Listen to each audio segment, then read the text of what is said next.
Welcome back to What One Thing, a Smart Meetings podcast that provides you with a shortcut to the top of the events world by asking successful people what made the difference in their lives and careers.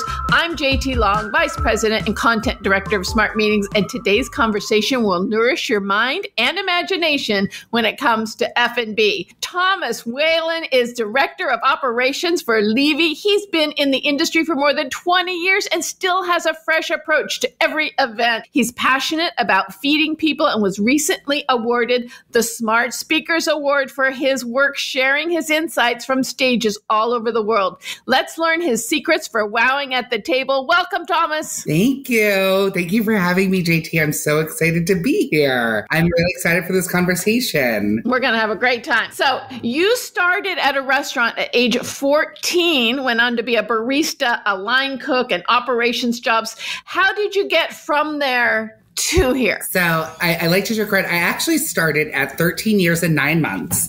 I saw, which now being a manager and a leader for teens, I realize is highly illegal. But I saw a new restaurant opening on a beach in South Boston, Massachusetts, where I grew up. And I had my mom bring me, and my mom and I walked in. I took out the trash. She promised the owner to work next to me to teach me how to work hard because she's a very hard worker. And so I started there, and I don't know how it's been over 20 years and I still feel 18, but and look at, of course, but it's just been like a really fun path. I've had such a crazy career in terms of working for what I would consider some of the most iconic companies in food and beverage. 6 years at Starbucks. I was with Hard Rock and Hard Rock International for 6 years. And now I've been with Levy for almost 7 years.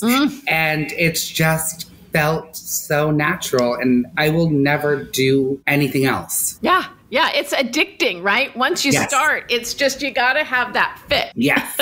And that's really what happened when I worked at the World Bank for Restaurant Associates for a year. And it was my first time working in conventions. They do an annual convention. There was like 10,000 people would come. And it was my first time doing it for food and beverage. And I will chase that rush for the rest of my career. The first time you look down at a book of BEOs, and you're like, I'm about to feed 10,000 people over 400 events in 24 hours with a team of 30 people. And then at the end of that 17-hour day, you sit down and you go, what just happened?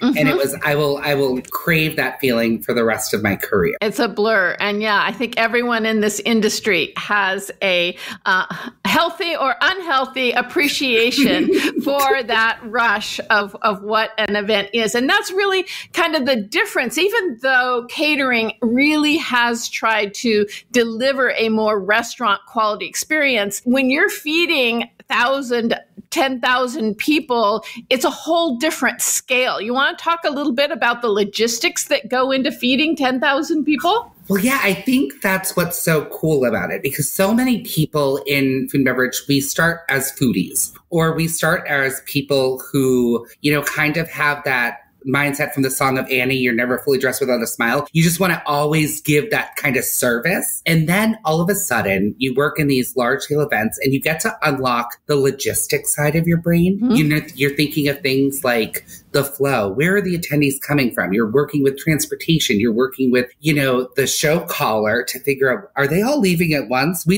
were told they're not leaving at once, but your call sheet says they're all leaving at once. And, making those last minute adjustments. And it just becomes so much more than a plate of food. And to me, like, a plate of food is just so important. And it's, I like to tell people that I operate off 50% delusion and 50% spite. I'm in the delusional space at all times. So to me, when I'm working a biomedical conference, that plate of food isn't just there so that someone can get through their keynote lecture or keynote speaker or their general session, but that plate of food is actually going to inspire them to create a bigger change throughout the world. That plate of food is going to cure cancer. Now, is that wild to think that every plate of food could change the world? No, but do I think a lot of great conversations, networking opportunities have happened over that plate of food that I've served? Then yes. So in this world of delusion, I'm just always going to want to inspire people to do better and be better. And I'm going to do that one plate at a time.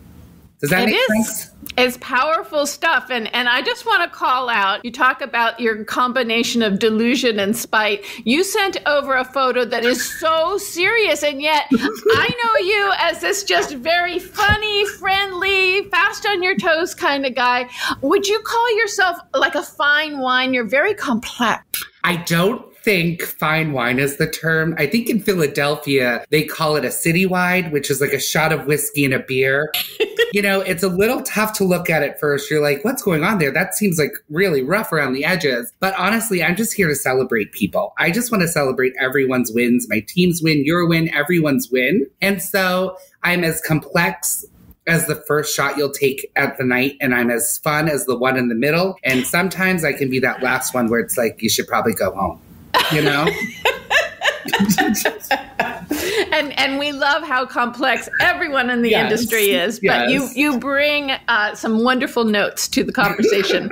So I want to say congratulations. You were just named a Smart Meeting, Smart Speaker Award winner. Which is, thank you. I was like shocked and aghast. Thank you. You said in your description that if you were a real housewife, your introduction would be life is a buffet and I want seconds. What do you want to see more of in the industry, and what would you be happy to never see again? I want to see, and this kind of goes back to what we just talked about, doing events for 10,000 people. I want people to go back to enjoying the menus that they're curating. Because when you're thinking about every person, and that seems crazy to be like, how can I think of every person in a room of 10,000? But you're making considerations like, where do we not compromise things to make it more inclusive? And I don't mean inclusive in that hot button word. I even say inclusion should never be considered a hot button word. But, one of my favorite desserts we make now currently is this decadent, delicious chocolate mousse with espresso brittle in it. It is gluten-free and it is vegan and it is delicious. Making those changes never compromise the product. And it's not free as well. So I want to see people getting back to having fun and getting back to that analyzing and problem solving. I don't want to be the millionth person to be like, events are back. They've been back. Did they go away? Sometimes I don't remember. But people are having fun again, which is even more exciting. Almost every event I get when I'm talking to someone, brainstorming ideas for what the meal is going to be or what the curated experience, because that's even better when it's an experience and not a meal. And people are saying, I want to have fun again. Or people are saying things like, I want to spend money. I'm not going to be ashamed to spend money and get the decadent stuff. Let's be decadent. And I love it. I don't know what that means. I really hope we don't go back to Gatsby parties in the decadence world. But you know what I mean? I love it. Let's be decadent. Let's be silly. Let's be fun. What I probably never want to see again, and this could be very niche, is when you go up to a bar at an event and the cocktail napkins are given that swirl, the twist of the cocktail. For some reason, it seems so dated to me. And it makes me feel like I'm at a conference center attached to a hotel in an airport. In 1986. I don't know if that makes sense, but it's just like fake excellence. Does that make, you know what I mean? Where you're just people are like, oh, we should swirl it because it shows we're doing the details. But then you completely missed half your menu tags. That's not the detail to focus on. Let's go back to focusing on the thing at hand, which is creating a remarkable experience. Get back to basics. Yeah, exactly. It's, sometimes I think all of us in this industry, most of the times are probably focusing on the wrong thing to no fault of our own. It's like there's a million, I don't have to tell anyone listening to this or you, there's a million things, a million different parts of an event, probably a trillion. I can't count that high. But when you're trying to do all these things and you're not just checking off the bare essentials, which is taking care of your team, taking care of yourself, taking care of your clients, taking care of your guests, then don't focus on swirling a napkin. People are fine taking a napkin that hasn't been swirled. I promise you. And if you find someone who's not fine, send them my way. I will talk them through it. No more swirls. Okay. Well, I want to play a little game with you. I want to do a lightning round. Okay. So I'm just going to name off some things and you're going to tell me how you feel and how we can make them better. You ready? Yes. Cheese boards. Ooh, I love cheese. I'm never going to say no to cheese, but consider a different grazing board. If you're just looking for a grazing board, if you can do like a whipped ricotta, baba ganoush's, incorporate some Mediterranean flavors, make it a little jazzier. If it's a holiday, spice some of those nuts. Make it a little funner, make it a more complex. People are into global flavors again. We saw it right after the pandemic, and then it's just really coming back. Get them spicy, get them jazzy. Everyone's going to eat it no matter what. Love it. Gluten-free and vegan meals. Most of your menu can be gluten-free if you have a really talented chef and a really excited group of individuals who can work on. Vegan meals should be meals. Vegan meals it's just an entree choice. We do events all the time where we sometimes forget to offer the vegan item as silent, and we'll have to make like 60% more because it's a real sustainable meal. It has a considered protein. It's just not Impossible beef, which there's nothing wrong with it. Or, pasta with butter noodle. It's a real hearty meal. Have fun. Be creative. It's culinary arts. That's what it is. It's an art form. Use that. I'm not an artist. Use your knife like a paintbrush. That's it. You are a true artisan. Okay, so to-go boxes. Oh, do you mean like the box lunch, or do you mean like giving to-go boxes for people to leave with food? Yeah, so people want a lot of grab and go. So they want to be able to, yep. I love it. But I also love creative ways of doing it. Grab and go. I'm going to always be a sucker for like a carrot and a hummus. I know it's basic. I eat basic. I don't pretend not to. But like, give me something that's hearty, quick. I can eat with one hand because either I'm going to have my phone in my one hand or I'm going to have a coffee in my other hand. So I want something easy to go. I love a good dipper.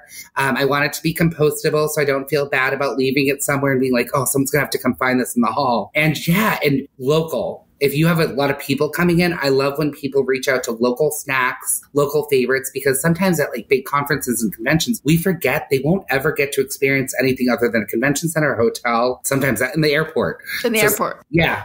Yeah. So how about buffets? We wrote a lot about, the buffet is gone during COVID. It came back with a vengeance. I'm going to be the contrarian, which, shocker, it never went anywhere. You know what I mean? Like, I feel like we were it was just weird part of the world where we were trying to do all these things and be correct and be great. But like, the one thing about people who work in food and beverage when it comes to health and safety and sanitation is we do it every day. We live and breathe this. A buffet is always going to be compliant in the highest, health and sanitation standards. Buffets are good. People, especially a good spread. Give me 2 salads, a couple I'm a big side guy. So I want a couple sides, a meat or no meat, whatever you want it to be. I want to make my own adventure. You might see it as a beautiful chicken, starch, and vegetable meal. I might see it as like a bowl where I'm mixing it all together. And I love your guests love to create their own adventure. And what I really love is when people talk to the guests from the table. You go up to the table, there's information on the chef or the team or the different places, the sustainability practices of where you got those things. I will love buffets forever. And labeling is everything, whether it's a buffet, all of it. It's storytelling, right? It is. You can tell people how they can eat safely. You can tell people that, hey, we're using local farmers. I remember when I started really digging into like sustainability, which was probably way too late. I'll be honest about it. But I was like, I didn't realize almost everything I needed is grown in New Jersey. What a farming destination. It's surprising. But where I'm in Philadelphia now, there's so much local produce that we can go to. And then, increasing who we're working with, access to smaller independent companies and getting them involved and telling their story. We did a local coffee that was ground, roasted, sold, and farmed in Massachusetts and in Africa, all by women. And so when you went up to the coffee station, you got to learn about this remarkable company. And you're kind of inspired. You're like, this isn't just a cup of coffee. I am impacting someone. So it makes it fun. And it makes I want everyone to be involved in everything. Absolutely. All right. How do you feel about chicken? fry it, and I want it. Fried chicken is my favorite thing in the world. Chicken transcends class. Chicken transcends everything. What I want to do with chicken right now is we're roulatting a lot so we can get some different flavors in it and presenting it in a different way. Because chicken, as powerful and important as you're going to see it on 90% of the meals you eat, right? You can have fun with it. So we're doing a lot of roulades. We're doing all sorts of stuffing. We're doing it in any way that we can to make it a little bit different and make it a little more special and unique. But if it's for me, fry it. Give me every condiment in the world. I don't need a napkin. I'll get it later, and let me go to town. The days of the rubber chicken are long behind us. Yeah. Yes. Yeah. Okay. So how about action stations? Deceptious. That's what I'm going to say. Because there's like the different levels of action stations, right? There's the carving station where you're just, going up to a chef and you're getting a slice. But then there's action stations, so right now I have a couple favorite action stations, but my favorite one that we're doing is I'm in Philadelphia, so we obviously have to do a cheesesteak, right? And everyone does a cheesesteak. So how do you do it different? So we do it with locally sourced cheeses, peppers, onions. We offer 3 different cuts of meat. We put it in an Amoroso roll. Sorry, Philly. And then we set it on fire. And that's the action. We torch it, and we do that fresh, hot, melted action, and that is our action. And then we do live prepared, pastas and all different things. We're looking at making things action as more of experiential stations, right? Bringing the experience. What I've loved, I feel like over the last year or so, is less people are taking photos of the pretty dish to post on social media, and they're taking photos of the experience they're having with the food. Instead of being zoned in on the plate, we're zoning out and looking all around us for the first time, which I love, and really going, I get to eat this delicious food, but look at the show I get. That is the action station everyone should be doing. Love it. You heard it here. Add fire. As long as your fire marshal says it's okay. Oh. Check first. Okay, yeah. Good advice. How do you feel about dessert? I don't have a sweet tooth personally, but desserts have been a really hot button issue with lately. People want them. And I feel like when we're doing tastings and talking about menus lately, I'm spending more time talking about desserts or that sweet treat than I am talking about anything else. Honestly. See, the first thing I referenced today when I was talking about a gluten-free vegan option was a dessert. And that's because it's so front of mind. We are doing a ton of seasonal desserts now, ton of new flavors. We're getting requests for baklava, which is I love baklava. You go to a Greek deli, I'm getting every baklava I can find. So it's fun. Also, one of our most well-known items currently is bread pudding. So we soak it for 24 hours and we make it, and it's really fun. And there's an action to it, of course. We'll scoop ice cream, we'll dress it up live for you. But desserts are not to be forgotten. I think you can win a lot of your attendees over with a banging PM dessert break. Give them that chocolate, give them some caffeine. Chocolate and caffeine, you're good to go. Mm-hmm. Mm-hmm. It's that kiss at the end. I thought the fanciest thing in the world growing up was the concept that someone would put an Andes mint on my pillow if I went to a real fancy hotel. And, the hardest part of growing up is realizing an Andes mint is 12 cents and you were just deprived. But, it's how do I keep that going? How do you keep that going for your attendees every day? They'll remember it. You heard it here. Andes for sure. Mints. For sure.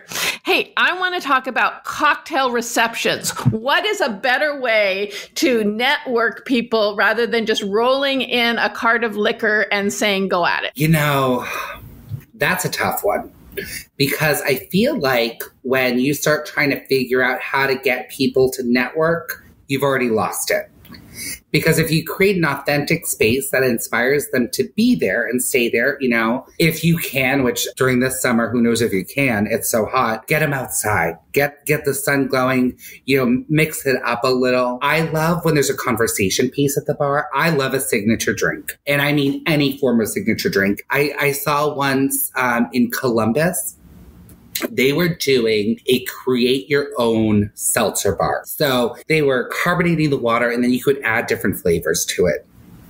what a fun way. So everyone's crowded around there like, what flavor are you getting? What flavor are you getting? And, seltzer over the last 15 years has become it, No one was drinking fizzy water 15 years ago, or no one I knew. Maybe I was in the wrong circles then. But now it's like a very I had an actual hour-long meeting today about what new seltzers we'd be bringing in next year to diversify our mix for, our annual attendees. I remember, and I know you attend at the Search Foundation at our signature event in Orlando, you could choose your wood. And you also, I believe you did it at a Smart Meetings event, and that's where we saw it the first time. You could choose the wood to smoke your drink. And so you have people standing around engaging in something naturally, authentically, and it's experiential in a way where instead of being shy and me going like, hi, JT, I'm Thomas, I work in food, I'd be like, hey, girl, what wood did you choose? This is crazy, right? And then we have a chuckle. And if you start laughing with each other, the rest of it is going to be perfection. Nice. And what about those mocktails, the 0 proof and not high sugar? What's happening with those? So I refuse to call 0 proof beverages a trend because it's not a trend. And it's the same way people probably called vegan meals a trend many years ago. It is the new way. Wellness, in which I'm obsessed with. I'm a huge fangirl of the industry. I'm just going to say it right now. I've been watching the Caesars wellness rollout from across the country. I think it's phenomenal. Wellness is important. And even if you're not looking at 0 proof, one of the biggest things right now is even the non-0 proof are low ABV. Because again, it's more inclusive to everyone. It's the burning heat of July, August right now, get a good spritz going. People love us doing I will tell you, if you have not, go try an Amaro spritz. You want an Amaro. Amaro is, I think, the flavor of the year. An Aperol, a Hugo Saint Germain. Go get a spritz. They're low in ABV, and also they're easy to create 0 proof. An Aperol spritz, for example, I'm doing something soon where we're using non-alcoholic Aperol. It's through Lyre. So we can create the same intent and impact of a really fun play on an Aperol spritz. I'll tell you later. But we're making it 0 proof so everyone gets to be a part of it. Signature drinks people are loving them again, which I love because I have 2 bookshelves in my office, 2 main bookshelves. One are cookbooks that I love and inspire me, mainly because of pretty photos. I like photos over words sometimes. And then I collect cocktail menus from every cocktail bar that I've been to in the world. I ask them, hey, can I keep this? And usually if you ask, they let you have it. And seeing what people are doing. And you look through all of the things they're doing, and you can realize this can easily be done inclusively. You just got to be a little more inventive. Having a 0 proof cocktail impacts no one, but it celebrates everyone. Absolutely. And those spritzes are so refreshing when it's so hot outside. They're great. Yeah, call me in 20 minutes. it's gonna be spritz giving here. So let's really talk about that price of a gallon of coffee. What's going on with that? Oh, wow. It's really a litmus test on, are you a meeting planner in the convention world? When you ask someone, how much is a gallon of coffee? Coffee has changed as well. I don't know one conference as an attendee that I have walked into without my own coffee. I almost don't need coffee anymore at conferences. Although I love when it's there when I do want it. I'm like, oh, thank God, I love it. But depending on what market you're in, depending on what city you're in, the prices are high. Some of the prices will shock you. And why? Why is that? Well, a lot of it is in my opinion, this is just my opinion, someone's driving up the cost somewhere. I worked somewhere where I'm not going to name, there's no names being named today. I worked somewhere that our price of coffee and this was a couple of years ago, was $69 a gallon, which is going to be shocking to some people in two ways. Either you didn't know and you're like, that's so expensive, or you're a planner and you're like, that's all.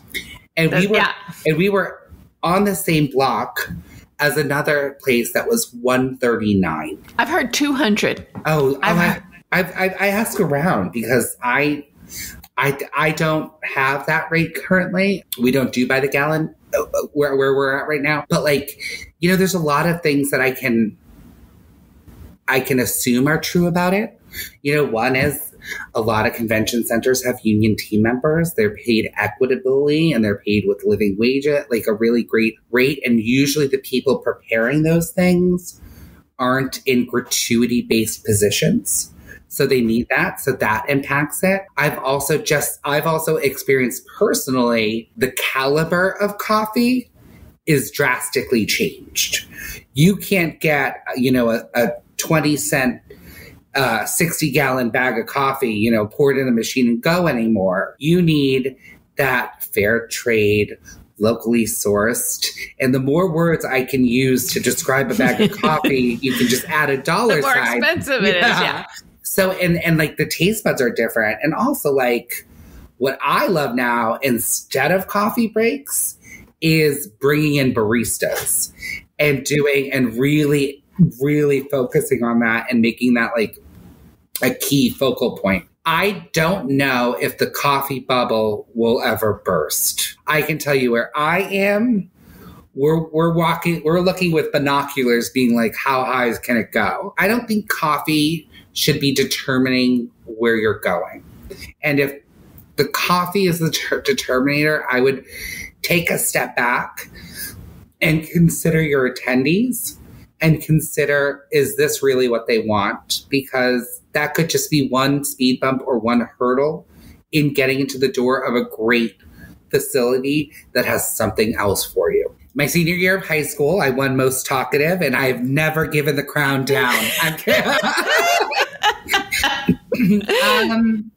I think one of the highest honors, and I don't know if it'll ever top this, was during 2021. I was asked by the Massachusetts State House to represent the event professionals and the state of the industry in Massachusetts when I was the president of the Live Events Coalition, Massachusetts Live Events Coalition there. And so I will never take that moment of representing my entire industry, it felt like, and the weight of what they were going through on my shoulders. Also, I mean, COVID was a remarkable time for me because I got to experience something we all did, but I was at the Boston Convention Center and we converted into what was considered and is considered one of the best like pop-up hospitals.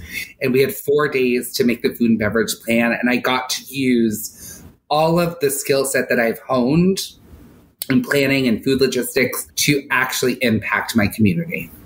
And nothing will ever take away being able. We don't think as meeting planners, as vendors, as that we'll have those opportunities. You see the doctors, unless you're looking at like World Central Kitchen and the chefs going out and they're remarkable. But like you don't think like the skill set I've created in what is ultimately could be considered a silly job, catering. Like you're just, making. Like you're just throwing food at these fancy parties, outsider's perspective. I think it was one of the prior podcasts. It might have been mean. It was like the illusion of like how fabulous this career is. And then you got back into like the 17-hour days, but to think from an outsider's perspective, my friends don't truly, who aren't in the industry, they don't know what I do. You know what I mean? Understand us. They're like, you do parties, right? I get texts all this time that says, I was at a convention today and I walked 12,000 steps. That's crazy. And I said, did you do a half day? But so like for me to be able to do something where I could impact the people around me that wouldn't be in that bubble with us in our lovely, amazing industry was super cool. And I will never forget it. Well, you do so much to impact. So you are on the board at Search Foundation, a cause that we also support. Thank you. It's so important. You guys are incredible. It is so important. You're on the board at LGBT Meeting Planners Association. Is this industry doing enough to welcome and support everyone? And what can we do individually and collectively better? I think the most important thing that we could all do in life to be better as a human, very holistic approach is to hold the door open for someone who doesn't look like you to come up right behind you. You can hold the door open for as many people, that's what my career has become now is like, how can I inspire and save and teach them not to work like me and to take breaks and, you know what I mean?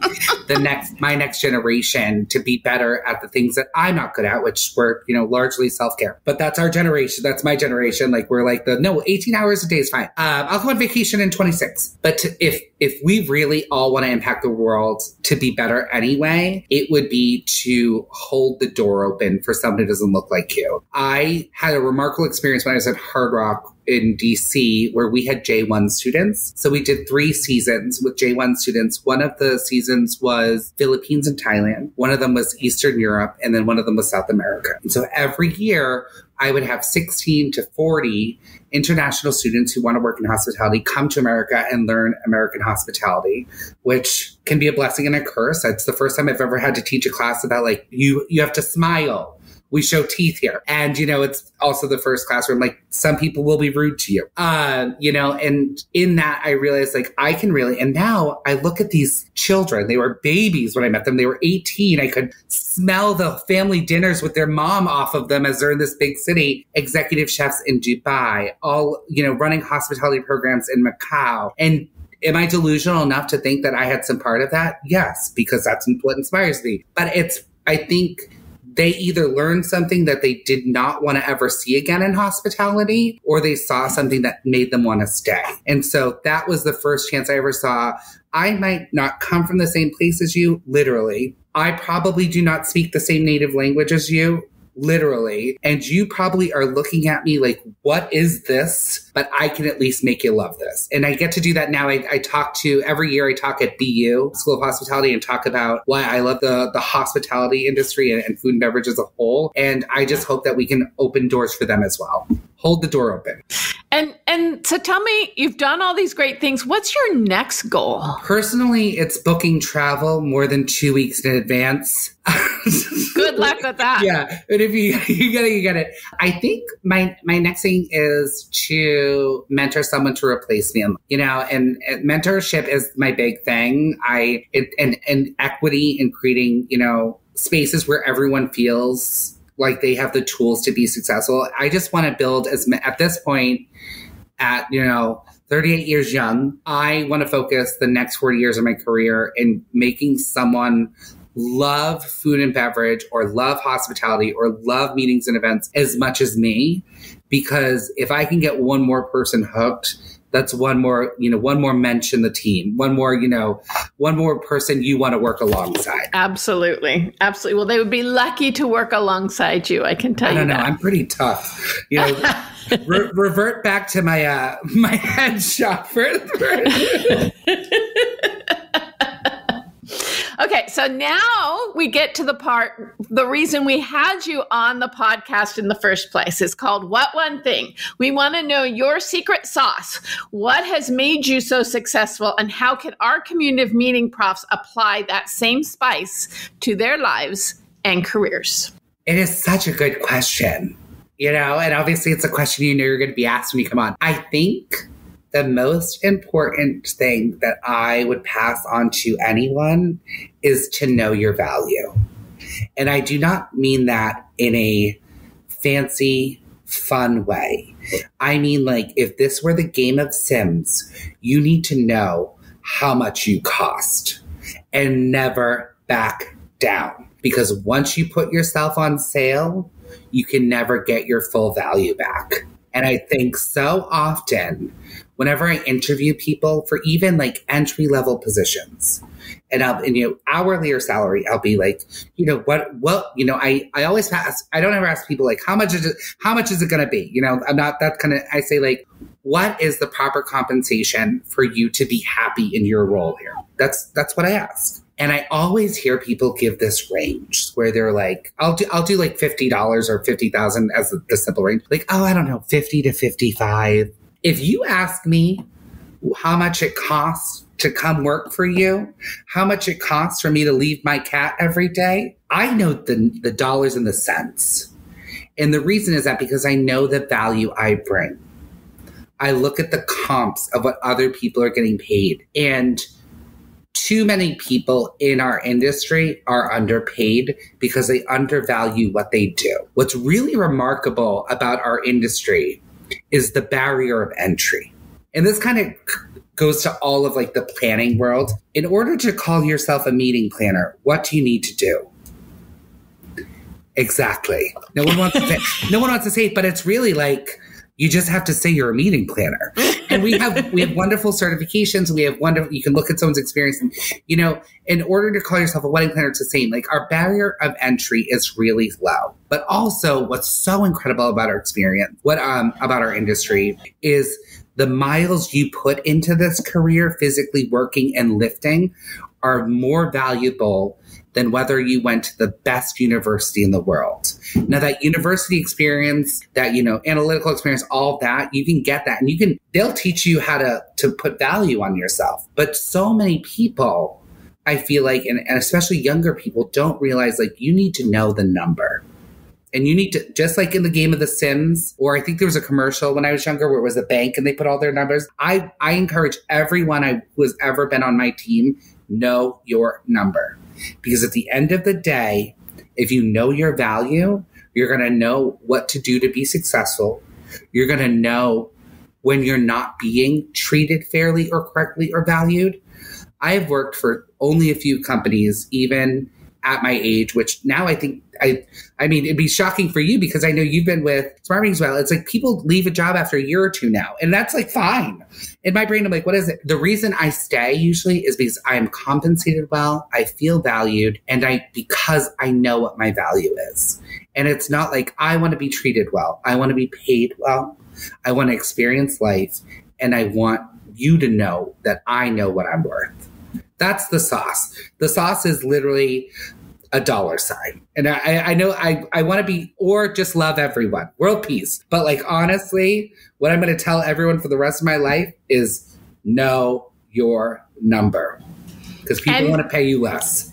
And deliver that value. Yes. And deliver. Yeah. And deliver on it. And if you say I'm worth $100 and you give 100%, you're not going to have issues in life. Or you shouldn't. If you do, you need to really evaluate that. That's something big. But like, if you work at your value, you know your number, you know what that number means to you in terms of like what you're going to export and give. Your life will be so much better. Very sage advice. So thank you, Thomas, so much for spending this time with us. It's been so fun. Yes, thank you. I do this all day. We could too, but we need to wrap up the podcast. And I also want to thank all of our listeners for spending the time with us. We love this community. It's such an amazing group of professionals, and we're going to keep giving value every single day. Smart Meetings, What One Thing was produced by Bright Business Media. Visit smartmeetings.com to subscribe to your daily dose of inspiration.